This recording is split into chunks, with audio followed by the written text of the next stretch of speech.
Coach, what do you think of how Ethan Sharplock has progressed so far? And, you started him tonight. Where are the areas do you think that he's ready to play at this level at, or whatever else we're doing? Well, I think he proved on night one that he's a pretty darn good player, right? I mean, first, how many freshmen first game out of the gate, home court and a close, hard game where we're down most of the game. How many guys have had what did he get, 15 and 8 or something?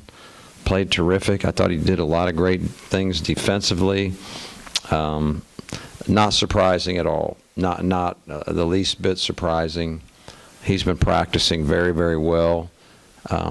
He's a guy that he grew late. He kind of grew up playing guard, and then he grew to be a big guy. But he's got tremendous skill, but he's also got a big body, so he can rebound the ball, he can really pass the ball, he can shoot the ball. And he's done such a good job since he's got here. His body's getting better and better. His future is extremely bright because he will continue athletically. Our strength coach, Mark, is tremendous, and he's just going to get better and better athletically and all that experience. So not surprised at all at anything that he did tonight. UMBC takes a 10-point lead with about 3 minutes left in the first half. What do you say to your team at that point? We're in a bad way. We're in a no. What do you say? I think the biggest thing I always say in those situations is it's a long game, and they are long games, and 10 points can be erased fairly quickly. But the main thing that you can't have your team do, and this is what we always talk about when we have, is there's no 5-point plays, there's no 10-point plays. What there is a several-minute period where we dig in and we get some stops and we turn the tide a little bit, and 10 all of a sudden becomes 5, and then maybe it's 3, and all of a sudden you're like, wow, we're in a one-possession game. So we always talk that way when we have been behind in the past, that we don't panic. There's millions of possessions left, and what we need to do right now is just start playing better. Coach, last season UMBC was one of the fastest teams in the country by average amount of time per possession. Yes. Knowing that you had so much turnover and so many players playing their first game of D1 basketball tonight, do you think your team was prepared for the pace that they played at and how fast they were coming down the court? Yeah, I don't think that, honestly, I don't think it was just really the pace. Sometimes the pace can hurt you in that you don't really get matched up. So if teams really push the ball and move the ball quickly, maybe you got 4 out of 5 matched up, and all of a sudden the ball will find a wide open guy. I didn't think that was the case at all. What I thought was the case was, for the most part, Lyles put his head down like a train and just buried it in there as fast as he could and forced a lot of whistles. And when we didn't want to foul him, then he squirmed his way to the basket. He's a talent. Look at his numbers from last year. I think he shot almost 200 free throws, which was a lot similar to Shimmy Ojale, who shot 1,000,000. Shimmy was at the line all the time. This guy knows how to get fouled. This is an outstanding player. He's had 37 or 38 in a game.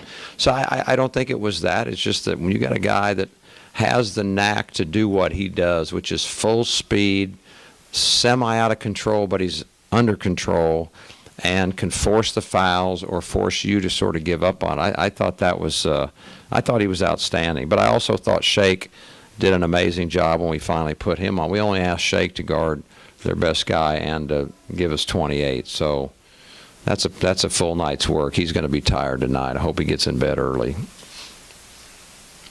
played a lot of guys in the first half, kind of tighten the rotation in the second half. Was that the plan in the beginning?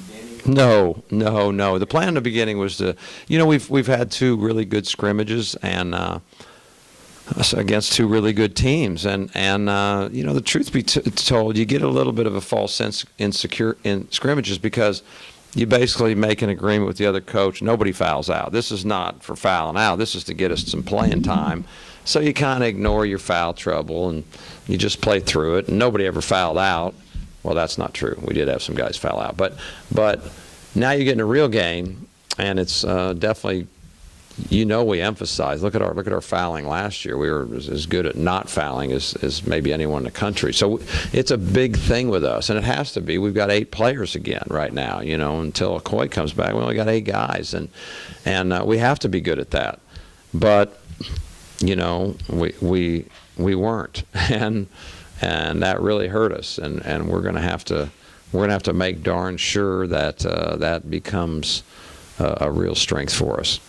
What did you think of the rebounding tonight, especially on the offensive end? Good. I always look at it in percentages. I think we got 11 out of 25. We have missed 25 shots. We got 11 of them back. That's 44%.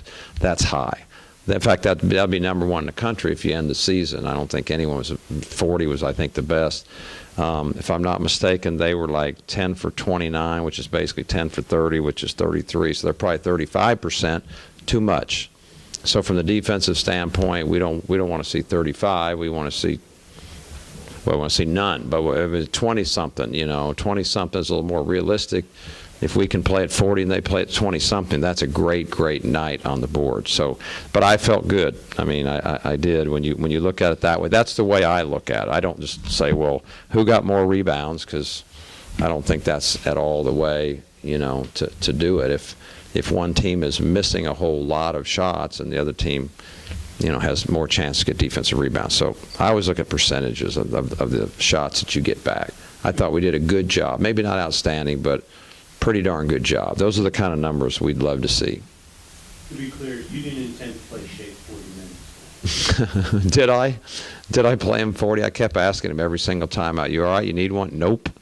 So, pretty high level coaching. You need one? Nope.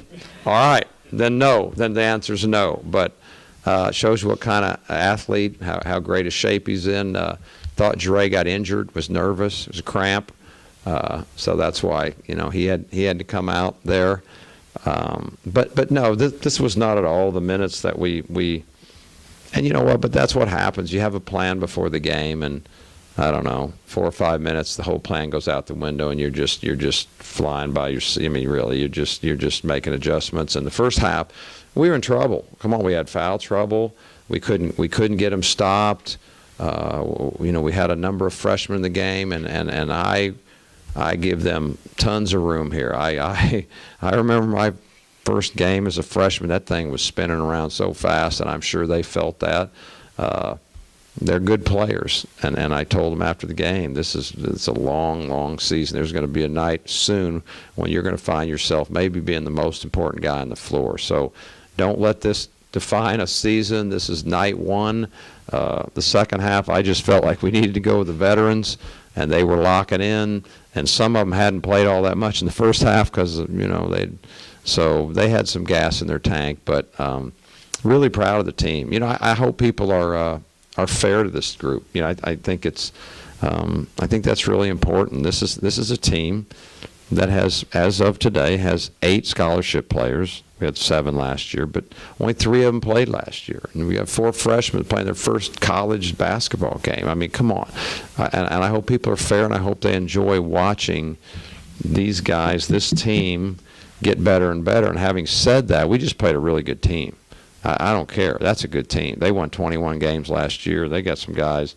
I mean, if you're watching, they're as difficult to guard as a lot of teams in our league. They do some really good things. I said that on the radio beforehand. I was incredibly impressed with their offense from last year. They put in some new wrinkles, of course. It's the beginning. This is a really good team, talented team, well coached, perfect night 1 for us. Couldn't be better. I love the fact we were all in disarray. We got fouls, and it's not going well, and we get down 10, and we get it to 7. I was hoping it'd be 3 or 4 at the half, but of course, no. We couldn't stop a couple late, so it's 7, and that's a little deficit. But what better way to start your season to see if your team can have a lot of things go wrong in the first half, have a 7-point deficit against a really good team that won 21 games last year, and figure out a way to hold them to 30% from the field and 14% from 3 the second half. That's my kind of win, and I'm really proud of them. And again, I hope people recognize that, and I hope that our fans will enjoy watching their improvement and their progress. The injury front, what about Coy and Duray. Dre just was a cramp, so that's great news. Coy is progressing. Don't know exactly, but we are on the upswing. I'm optimistic, cautiously, because he's had certainly a lot of setbacks. It's been one of the saddest things I've ever seen. He's had so much bad luck, and this one tops the cake. This isn't even like an injury. It's infection that he was dealing with, but he's on the downside of it, and we might see him soon. And we have to be careful with it. We have to make sure his muscles are ready to play, because there's always atrophy when you're out that long, or if you have a surgery. We also have to get his wind. We got to get his timing. We got to get him 100% healthy. But you know what? How much different would it look if we have a ninth guy? My gosh, we wouldn't even know what to do with ourselves. And he's another experienced player. He's played in Division I games, so I think he'll have a comfort out on the floor. And once you've played a little bit, it all slows down, and it's easier. But I thought our freshmen did well. I'm sure they don't. Obviously, Ethan had a big night, but they put their foot in the water today, and I guarantee the kind of competitors I know they are, I think that you'll see them bounce back on Sunday and give a tremendous effort. How is Shake's role different this year than it was last year? Well, it's quite a bit different. He's, and the way we start the game, obviously Jimmy basically is the primary point guard. We'd like to kind of share those, but and Shake would be arguably our backup point guard, which of course last year he was the point guard, and then no secret from tonight. And we'll see how this is one game. You can't make determinations off one game. But last year it was pretty evident that we had one of the great sharing weapons across the board, kind of equal opportunity offenses. Whether we become that or not this year, time will tell. But definitely early in the season, where there are 3 guys coming back and 4 freshmen and a guy hadn't played, of course we're going to rely on him to have a lot more opportunities to shoot the ball. A, he's not the primary ball handler. B, we're going to run more things for him. But is it always going to be that way? No. There'll be nights probably when, he's playing more point as a facilitator, because you guys saw this is why he's so good. I mean, you saw last year, and it's funny, people they'll just start putting you in the box. He's really good. He's a good shooter, and he's great at facilitating, but he's not a big scorer. Well, yeah, he is. He just decided not to be last year, and you could make that case for Jure last year. Jure averaged 10 points a game because Jure, his situation and his opportunities weren't as big. This year, he's going to get more opportunities. So, so many times it's your role, but Shake's role this year is going to be, he's going to have to carry more. He knows it. Everybody knows it, and I know they'll be gunning for him. But we got some guys again like last year. I want to say this, which just makes me love coaching this team. We have not just a couple, but a number of guys that are spending a lot of time in the gym on their own, highly motivated to improve their personal skills. We work a lot of it in practice, and they take those and they add to the practice time that we have. And obviously Shake and Jure would be 2 of those, and there's many more. So good culture, good good drive here.